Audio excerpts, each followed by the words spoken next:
Dear students, अस्सलाम वालेकुम। HLP Hashmi learning point के साथ आपका टीचर सैयद मोहम्मद अदनान हाजिर है। आज हम VLOOKUP के ज़रिए पे स्लिप बनाना सीखेंगे और ये सीखेंगे किसी भी दूसरी शीट से VLOOKUP के ज़रिए डाटा कैसे लिंक किया जा सकता है। तो स्टूडेंट्स, हम अपना टाइम वेस्ट किए बगैर अपना लेक्चर स्टार्ट करते हैं।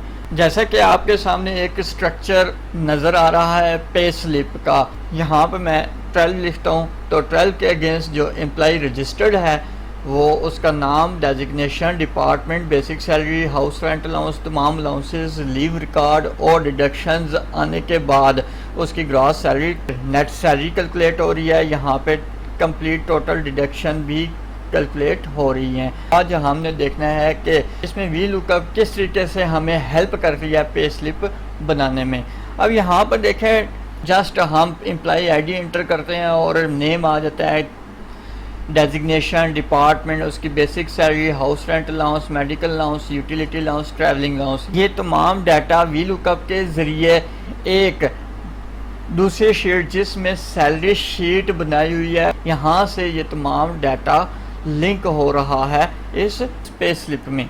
इसी तरीके से लीव रिकॉर्ड है। लीव रिकॉर्ड में number of leaves and number of absent ये लिंक की गई है। कहाँ से? अटेंडेंस शीट से। अब अटेंडेंस शीट से लिंक करने के लिए ऑफ कोर्स हमारे पास डेली अटेंडेंस रिकॉर्ड होना चाहिए तमाम एम्प्लॉइज़ का, वो एक प्रॉपर तरीके से मेंटेन हुआ है।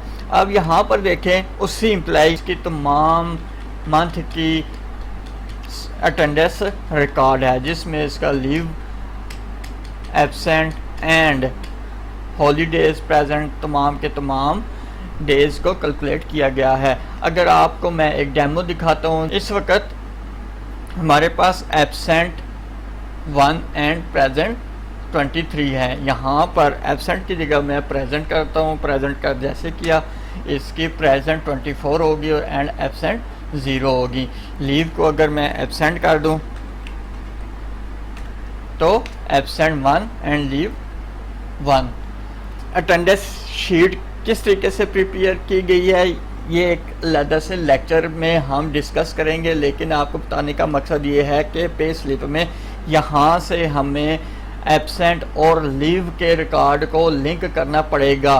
सबसे पहले हमने एक स्ट्रक्चर तैयार करना है। जब हमारे पास पे स्लिप का स्ट्रक्चर तैयार हो जाएगा तो हमें पता होगा कि हमने किस जगह पर किस डाटे को लिंक करना है। जैसे डिपार्टमेंट के सामने डिपार्टमेंट को लिंक करना है, जैसे डेजिग्नेशन के सामने डेजिग्नेशन को लिंक करना है, और ये तमाम डाटा जो लिंक होगा इस PL नंबर एम्प्लॉय ID के अगेंस्ट लिंक होगा और इसी PL नंबर के अगेंस्ट लीव रिकॉर्ड को भी लिंक किया जाएगा। तो स्टूडेंट्स, हम अपना ये लेक्चर स्टार्ट करते हैं, पे स्लिप बनाना सीखते हैं। VLOOKUP का फार्मूला नेम पर लगाते हैं, इक्वल VLOOKUP ब्रैकेट स्टार्ट, और सबसे पहले हम ने बेस वैल्यू के सेल को सिलेक्ट करना है। यहाँ पर हमारे पास बेस वैल्यू सेल जो है वो E7 है। E7 कॉमा उसके बाद टेबल अरे, ये वो टेबल अरे है जहाँ से हमने डाटा लिंक करना है। अब हमारे पास डाटा लिंक करने के लिए नेक्स्ट शीट जो है वो सैलरी है। सैलरी शीट के ऊपर क्लिक करेंगे और एम्प्लॉय ID से पहले अगर हम देखें तो हमारे पास सीरियल नंबर है। सीरियल नंबर को हमने सेलेक्ट नहीं करना बल्कि एम्प्लॉय ID से सिलेक्शन स्टार्ट करनी है और तमाम डाटे को सिलेक्ट करना है। सिलेक्ट करने के बाद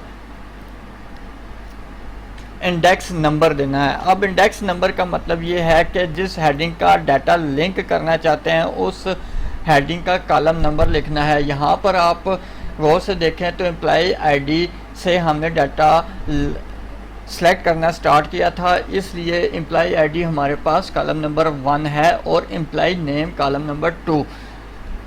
यहाँ पर एम्प्लॉय नेम के कॉलम नंबर 2 के मुताबिक इंडेक्स नंबर 2 आएगा। उसके बाद कॉमा और फिर फॉल्स लिखते हैं ताकि डाटा एग्जैक्ट मैच हो। उसके बाद ब्रैकेट क्लोज करने के बाद एंटर करेंगे, नेम ऑटोमेटिकली 52 PL नंबर के अगेंस्ट शो हो जाएगा। अब इसी तरीके से दोबारा हम फार्मूला लिखेंगे, equal VLOOKUP bracket start lookup value हमारे पास E7 है। E7 के बाद कॉमा और टेबल अरे दोबारा हम सैलरी शीट में जाएंगे और उसी एम्प्लॉय आईडी से लेकर एंड तक तमाम डाटे को सिलेक्ट करने के बाद ये चेक करेंगे कि इंडेक्स नंबर कौन सा है। अभी हमने डेजिग्नेशन को लिंक करना है। सिलेक्टेड एरिया के मुताबिक एम्प्लॉय आईडी फर्स्ट कॉलम है, एम्प्लॉय नेम सेकंड कॉलम है, जबकि डेजिग्नेशन हमारा तीसरा कॉलम है। तो इसका मतलब है इंडेक्स नंबर हमारा 3 आएगा। 3 एंटर करने के बाद 0 लिख दें या फॉल्स लिख दें, ब्रैकेट क्लोज करें, एंटर प्रेस करें तो automatically 52 PL number employee ID के against name and designation automatically show हो जाएगा। आप इसको चेक भी कर सकते हैं कोई दूसरा पीएल नंबर देने। जैसे हमने 30 दिया तो आप देख सकते हैं कि name and designation automatically change हो रहा है।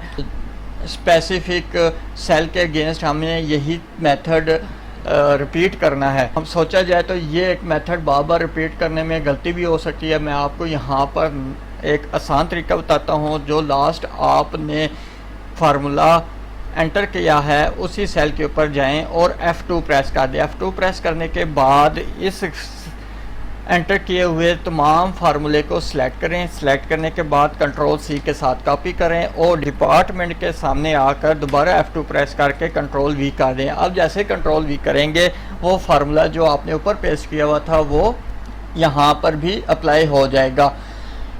इसमें सिर्फ और सिर्फ अब आपने एक चेंज करनी है कि डिपार्टमेंट का इंडेक्स नंबर चेक कर लें कि डिपार्टमेंट का कॉलम नंबर क्या है। यहाँ पर हम एंटर करके वापस जाते हैं सैलरी शीट में और देखते हैं डिपार्टमेंट का कॉलम कौन सा बन रहा है। यहाँ पर देखें स्टूडेंट्स, मैंने रो नंबर 4 में 0 1 2 3 4 इस तरीके से ये नंबरिंग की हुई है, सिर्फ आसानी के लिए कि मुझे बार बार कॉलम नंबर काउंट ना करना पड़े। यहाँ इसलिए यहाँ पर डिपार्टमेंट का कॉलम शो हो रहा है वो कॉलम नंबर 5 है। यहाँ पर 3 की जगह 5 एंटर करें तो ऑटोमेटिकली देखें डिपार्टमेंट स्टैटिस्टिक्स आ गया।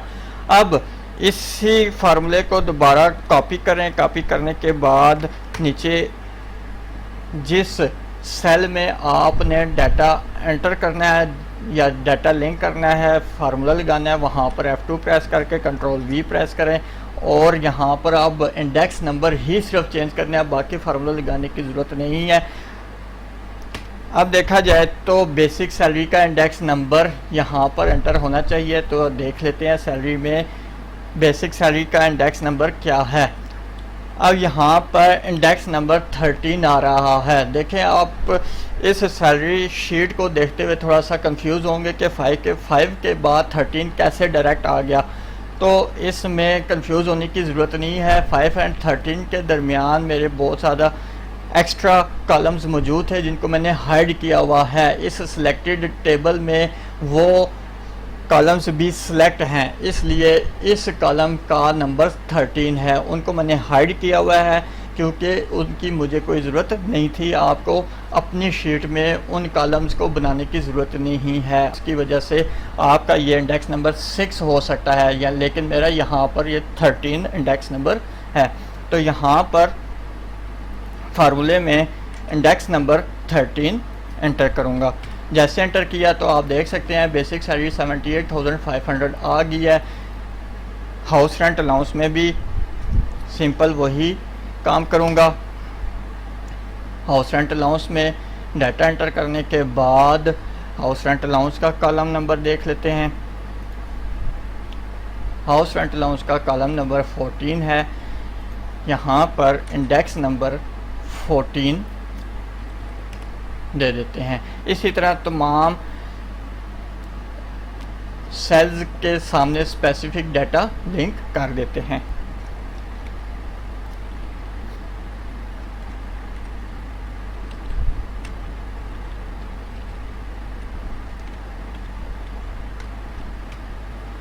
तो डियर स्टूडेंट्स, हमारा सैलरी शीट का पोर्शन कंप्लीट हो चुका है। वी लुकअप के ज़रिए हमने तमाम डाटा सैलरी शीट में लिंक कर दिया है। अब हम देखते हैं number of leaves and number of absent किस तरीके से लिंक करेंगे। यहाँ पर हम दोबारा वी लुकअप का फार्मूला लिखते हैं।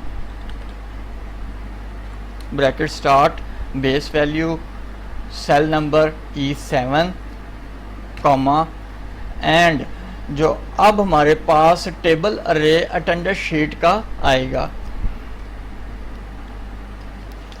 सीरियल नंबर को सिलेक्ट नहीं करना और पीएल नंबर से सिलेक्शन स्टार्ट करनी है और एंड तक सिलेक्शन करते जाना है। इसके बाद लीव का कॉलम नंबर हमारे पास 38 आ रहा है, इसको हम index number as a 38 and 0 enter press करते हैं और ये देखें हमारे पास नंबर ऑफ़ लीव्स 1 आ चुकी हैं। और इसके बाद नंबर ऑफ़ एब्सेंट एंटर करने के लिए मैं इस फार्मूले को कॉपी करता हूँ। कॉपी करने के बाद नंबर ऑफ़ एब्सेंट में आके पेस्ट कर देता हूँ। यहाँ पर नंबर ऑफ़ एब्सेंट का इंडेक्स नंबर चेंज करना है। एब्सेंट का इंडेक्स नंबर 37 है। अपनी वर्किंग एरिया में आके F2 प्रेस करें और इस 38 की जगह 37 एंटर कर दे तो ऑटोमेटिकली नंबर ऑफ़ एब्सेंट्स आ जाएंगे। तो स्टूडेंट्स आप देख सकते हैं जैसे ही मैंने सैलरी शीट और नंबर ऑफ़ लीव्स को लिंक किया, बाकी तमाम कैलकुलेशन ऑटोमेटिकली हो चुकी हैं। अब ये कैलकुलेशंस कैसे हुई हैं ये एक अलग से टॉपिक है। ये तमाम कैलकुलेशंस किसी भी कंपनी की पॉलिसी के मुताबिक हो सकती हैं। अब यहाँ पर ग्रॉस सैलरी ऑटोमेटिकली कैलकुलेट हो रही है। ग्रॉस सैलरी का मतलब होता है एक complete salary without any deduction, और नेट सैलरी का मतलब होता है जितनी भी डिडक्शन होनी है, कटिंग होनी है, वो ग्रॉस सैलरी में से माइनस हो जाए तो नेट सैलरी बनती है। डियर स्टूडेंट्स, आपके सामने ये पे स्लिप बन चुकी है। मैं उम्मीद करता हूँ आपको आज का लेक्चर समझ आया होगा, आपको पसंद आया होगा। अगर मेरी वीडियो पसंद आई हो तो मेरी हौसला अफजाई के लिए मेरे चैनल को सब्सक्राइब करें, लाइक करें और अपने दोस्तों के साथ शेयर करें। बेल आइकन को प्रेस करना मत भूलिएगा ताकि मेरी आने वाली न्यू वीडियो आपको सबसे पहले मिले। मेरी दुआ है अल्लाह ताला आपको कामयाब करे। आमीन। जज़ाकल्लाहु खैरा।